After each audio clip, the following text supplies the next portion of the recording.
Hello students, how are you. Hopefully बेटा आप बहुत अच्छे होंगे। मैंने आपको पिछले लेक्चर में कैरेक्टरिस्टिक्स ऑफ कैथोड रेज बताया था। अभी आप स्टडी कर रहे हो एटॉमिक स्ट्रक्चर। इसमें आपको मैंने इंट्रोडक्शन के बाद फिर हमने डिस्चार्ज ट्यूब एक्सपेरिमेंट और डिस्चार्ज ट्यूब एक्सपेरिमेंट के बाद डिस्कवरी ऑफ इलेक्ट्रॉन के बारे में स्टडी की थी, जिसमें हमने कैरेक्टरिस्टिक्स ऑफ कैथोड रेज पढ़ा है। अभी एक बार देखिए जरा, discovery of electrons made by William Crookes and J.J. Thomson। ठीक है, this is the Crookes tube experiment और डिस्चार्ज ट्यूब एक्सपेरिमेंट। इसमें हम एक ट्यूब लेते हैं बेटा।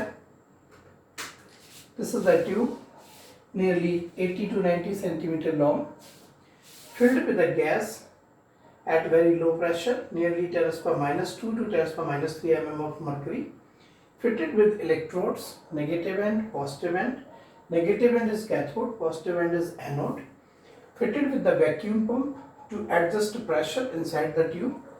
प्रेशर अगर इससे कम होगा तो गैस कंडक्शन मुश्किल होगा। आपको बताया था gases can not conduct in vacuum, तो हम यहाँ वैक्यूम नहीं रख सकते और हम यहाँ पे फुल प्रेशर भी नहीं रख सकते, because gases are bad conductor of electricity. ठीक है, इलेक्ट्रिकल कंडक्टेंस वैक्यूम में होता नहीं है, तो हम पूरा खाली भी नहीं रख सकते, फिर भी नहीं रख सकते। This is the anode having holes. अगर इसमें होल्स हैं तो इसे बोलते हैं perforated anode. It's a perforated anode. ठीक है, बीच में बेटा जो गैस भरी है लो प्रेशर पर, 10,000 वोल्ट की बैटरी कनेक्टेड है और एक की लगा हुआ है। एनोड के बैक साइड ये आपको ब्लैक दिख रहा होगा, ये जिंक सल्फाइड की लेयर है। ठीक है, ये एक ऐसी लेयर है अगर इस पे कोई भी रेज पड़ेंगी तो ये लेयर इमिट करने लगती है, ग्लो करने लगती है। This is the zinc sulphide layer. Zinc sulphide it's a fluorescence material. It emits greenish glow when cathode rays strike to this wall. जब कैथोड रेज साइड से स्ट्राइक कर रहे थे तो यहाँ पे ग्रीनिश ग्लो आई। फिर हमने इसके एनोड को परफोरेटेड कर दिया तो देखा पूरी की पूरी बैक साइड ग्लो करने लगी। जब ये पता लगा कि बैक साइड ग्लो करने लग गई, that means definitely there is some rays which is coming outside, coming side from the cathode towards the anode. अगर यहाँ ग्लो कर रहा है तो यहाँ से लाइट आई है। These rays named as cathode rays. ठीक है, इन रेज के बारे में स्टडी हुई जो मैंने प्रीवियस लेक्चर में आपको बताया। These raise travel in straight line, these rays can produce shadow, these rays can rotate a light paddle wheel of mica, these rays can deflect it towards positive charge plate, these rays can deflect it in the magnetic field, these rays can ionize to the gases। ये gas के छोटे छोटे particles हैं। जब ये raise चल रही होती है और इन पार्टिकल पे स्ट्राइक करती हैं, उनसे टकराती हैं, तो उससे टकराने के बाद उस पार्टिकल को आयोनाइज कर देती हैं। दैट मीन्स उससे इलेक्ट्रॉन्स को रिमूव कर देते हैं। These rays can ionise to the gases. हमने इसी की प्रॉपर्टी की स्टडी करनी है। अगर कोई गैस आयोनाइज्ड होगी तो वहां से इलेक्ट्रॉन्स रिमूव होते हैं। हालांकि हम डिस्कवरी ऑफ इलेक्ट्रॉन ही कर रहे हैं, बट हम देखेंगे कि यहाँ से इलेक्ट्रॉन्स रिमूव होते हैं। और ये ऑब्जर्व करा गया कि जब ये रेज इधर से चलती है, एनोड की तरफ जा रही होती है, ठीक है, तो ये जो रेज है इन्हें कैथोड रेज कहते हैं। आयोनाइज्ड होने के बाद देखो एक्चुअली क्या है, cathode is also made up of conductor material. यहाँ पे भी इलेक्ट्रॉन्स हैं। कैथोड रेज कोई और नहीं है, basically cathode rays are made up of electrons.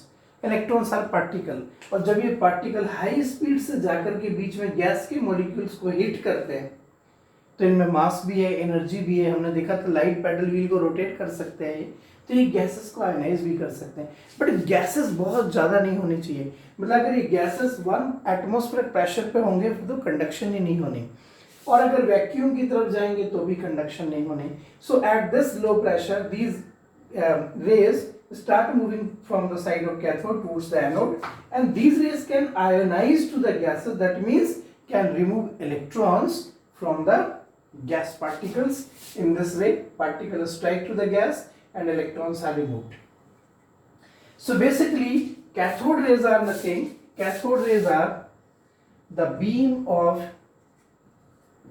electrons, beam of negatively charged particles, because these rays can deflect towards the positive plate.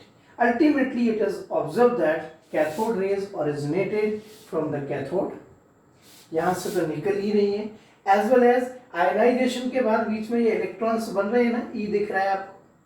So cathode rays, अगर आपसे कोई क्वेश्चन पूछता है what is the origin of cathode rays, you have to answer cathode rays originated from the cathode as well as from the gas, that is the gas filled in the discharge tube. Okay, so this is the discovery of cathode rays, this is the origin of cathode rays. And what are the cathode rays? Basically, cathode rays are made up of negatively charged particles. Cathode rays are made up of negatively charged particles having mass, energy, momentum and charge.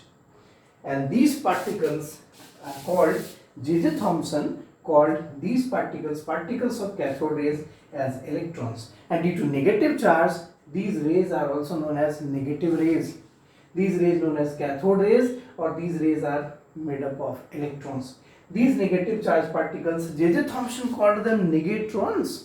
But later on, एक scientist थे stony, शायद आप कहीं पे देख पाओ, ये stony, ठीक है. Stoney, after the discovery of electricity and electrolysis by Faraday, Stoney said that these are same particles which are responsible for the conduction of electrons, conduction of electricity. So इस तरीका से बेटा इलेक्ट्रॉन्स की discovery हुई कि atom के अंदर electrons होते हैं जो नेगेटिव चार्ज पार्टिकल्स हैं. अंडरस्टैंड? ठीक है. So this is the experiment, whole experiment of discovery of electrons. Now how can you define electron and how discovery of protons are made? Okay, so how can we define electrons? Please see on the board.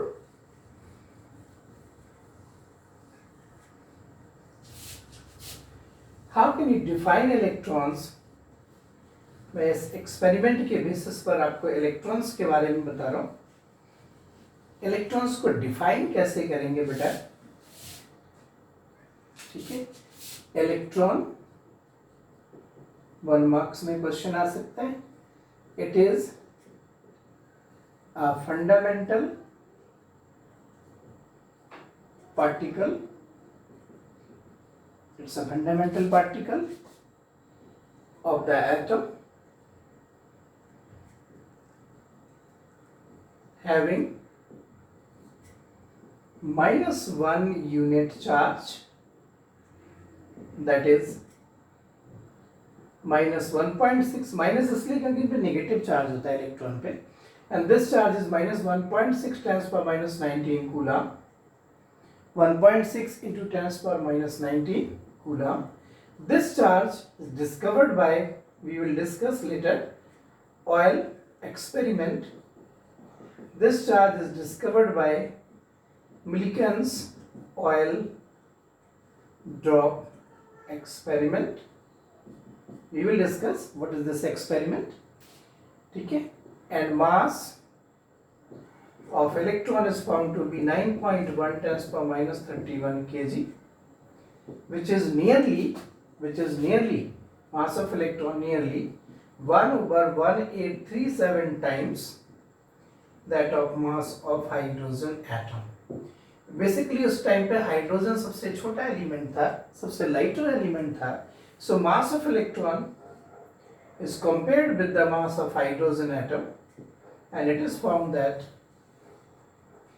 it is almost 1/1837 times. It's a mass of electron.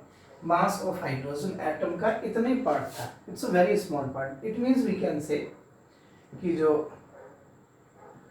mass of hydrogen atom है, it is equal to 1837 times. It's calculated by experimentally 1837 times to the mass of electron.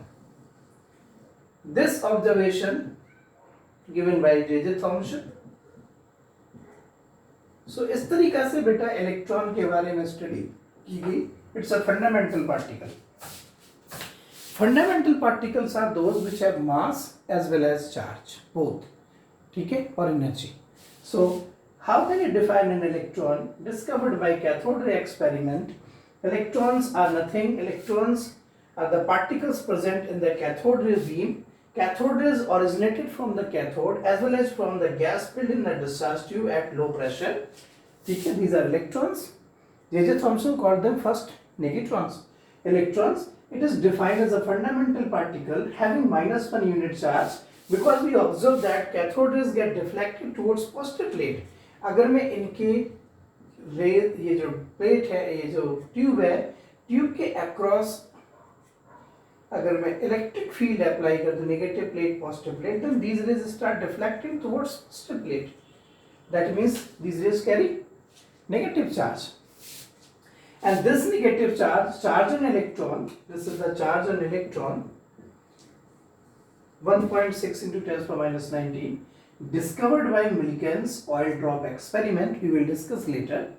And mass of electron given by J.J. Thomson, and it is found to be 1/1837 times to the mass of hydrogen atom, and basically mass of electron exactly equal to 9.1 into 10 to the minus 31 kg. It's a very very small particle. Hydrogen is the lightest one, और ये hydrogen का भी लगभग 1/2000 times है, 1837 times है. ठीक है, so it is very small particle, but this is the fundamental particle discovered. अब बेटा आप देखिए इधर, आप देख रहे थे कि जब ये गैसेस जा रहे हैं, जब ये कैथोड रेज आगे मूव कर रही हैं तो गैसेस पार्टिकल से स्ट्राइक कर रही हैं. स्ट्राइक करने के बाद इलेक्ट्रॉन्स बाहर आ रहे हैं, और साथ में जैसे ये कोई गैस पार्टिकल है, इधर से कैथोड रेज गैस में स्ट्राइक करें, स्ट्राइक करने के बाद जैसे इलेक्ट्रॉन्स बाहर हुए तो यहाँ पे एक पॉजिटिव पार्ट भी आया. सिर्फ इलेक्ट्रॉन्स ही बाहर नहीं जाएंगे, it can ionise to the electrons as well as the positive part. Obviously, this positive part start moving towards negative end. ये इधर मूव करने लगेगा. This positive part start moving towards negative plate. ठीक है, ये जो पॉजिटिव चार्ज है वो इधर मूव करने लगेंगे. इस तरीका से जो पॉजिटिव चार्ज की मूवमेंट है ये एनोड से नहीं है, ये बीच में जो गैस भरी है वहां से आ रहे हैं. आयनाइजेशन के बाद जो पॉजिटिव चार्ज पार्टिकल्स डेवलप्ड हुए, these particles start moving towards anode to cathode, और फिर जब ये पार्टिकल इधर से इधर आते हैं, ठीक है, तो इस तरीका से अब ये एक्सपेरिमेंट चेंज हुआ. और अगर हम इन पार्टिकल्स की बात करें, ये बन जाता है फिर एनोड रेज. उसी एक्सपेरिमेंट में हम कह सकते हैं the beam of positive charge particles developed after the ionisation when cathode rays strike to the gas molecules. और ये बेटा मूव करके पॉजिटिव पार्टिकल्स मूव करके, हालांकि इनकी स्पीड स्लो होती है, ये मूव करके इधर टकराएंगे. अगर आप इधर भी जिंक सल्फाइड लगा दो तो ये भी ग्लो करने लग जाता है. और अगर आप कैथोड को भी परफोरेटेड कर दो, दैट मीन्स एक ऐसी प्लेट से रिप्लेस कर दो जिसमें होल्स हैं, तो ये फिर इधर निकलने लग जाते हैं और इधर स्ट्राइक करने लगते हैं. Now this beam of positive charge particles is known as anode rays or positive rays. ठीक है, ये positive rays और anode rays की डिस्कवरी है. In the Crookes tube experiment, when cathode rays move towards the cathode side of anode, then the gas molecules present between the discharge tube gets ionized by the collision of anode cathode rays. ये ionise हो जाते हैं ना, positive charge particles बनते हैं. These particles starts moving from the side of anode towards the cathode. Beam of positive charge particle से बीच में लिखे, क्योंकि इलेक्ट्रॉन्स अगर अलग होंगे तो पॉजिटिव चार्ज तो बनेंगे ही ना. इसको फिर बेटा इन्होंने एनोड रेज कहा और पॉजिटिव रेज कहा. ये जो है ये बने डेवलपमेंट ऑफ या डिस्कवरी ऑफ प्रोटॉन्स के रिगार्डिंग. क्योंकि अगर हम इसमें इसके अंदर अगर हम इस ट्यूब में गैस जो फिल्ड अप है उस फिल्ड गैस में चेंज करके हाइड्रोजन गैस कर दें. Suppose hydrogen gas is filled here like this. आप जानते हैं हाइड्रोजन गैस, हाइड्रोजन का क्या कंसेप्ट है, इसमें एक प्रोटॉन होता है और एक इलेक्ट्रॉन होता है. अगर कैथोड रे जिससे स्ट्राइक हुई स्ट्राइक करने के बाद इससे इलेक्ट्रॉन रिमूव हो गया तो बचा जो कुछ वो क्या है, प्रोटॉन है। जो कुछ बचेगा वो प्रोटॉन है। So when hydrogen gas is filled, when